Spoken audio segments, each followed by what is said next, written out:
advantage over the TVR with brakes and tyres and so on? I think so. It's a little bit more nimble through the chicanes. I can see Peter struggling through those. But we're both pretty quick down the straight. But I don't know where Jim came from. Just jumped us at the start. He did come from nowhere, really, yes. Absolutely nowhere. Hats off to him. Real brave move on the inside. Hats off to him. Okay, and have you still got my TVR? I do have your It's still side by side as the two cars, and now I think in the end it is just about Michael Moyes who has the advantage as they head into Quarry for the first time. So the Spectrum is just in front, but only just as it comes out of the corner.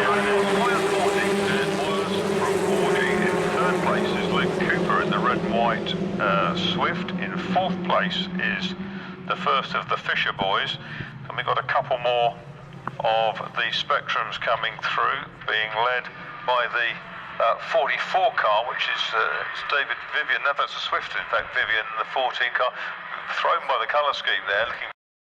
Is number 44 David Vivian. In sixth place is 23, so Nathan Ward is 6, and we've just got yes, there's a transponder problem for one of the cars, so in fact in fourth place is number 81 Josh Fisher, but with a transponder problem, and then we've got Ben Norton 5th, and 6th is 44 David Vivian, and then 7th is number 23, and that's Nathan Ward. Here's that mini mark.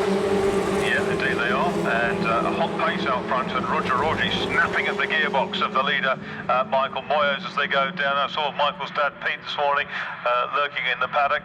In third place is Cooper, and he's got Fisher on his tail. Slight gap back then to Norton in the second.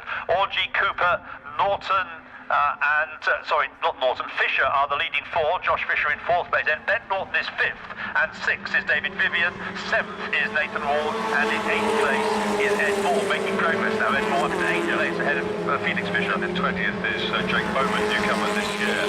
So as they come through for the third time, the order is still the same. This time Moyes with a slight advantage, maybe a couple of cars lengths.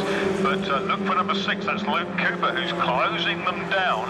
And wouldn't surprise me to see whether if he's got fastest lap this time round. It's gone to Fisher on the previous lap, and Fisher pushing hard, and he has to push hard though, because right on his tail is Ben Norton in 1-1. As they head into Quarry, and no change, an attempt but no success, so it is still Moyes, Orgy, Cooper in the leading 3, and then Josh Fisher in 4th place. Yeah, and it's still one car there with a transponder issue, isn't there, which is throwing the time. Josh Fisher gets back there. So we've got sort of 2.5 for the lead, really, because Luke Cooper's almost with them, and there are points on the circuit where it looks like he's going to make it. The Fisher now with Norton, and Ward is closing them down as well, Nathan Ward, but down the inside, Ben Norton goes for the inside line. He goes through tower corner and takes the position from Fisher. So Norton up into 4th place. Incidentally, David Cobbold is the one who leads the Class C for the oldest cars in the race. That's the 82 to 89 car. And then the next 3, headed by Josh Fisher. Josh Fisher just holding off Ben Norton. And back then.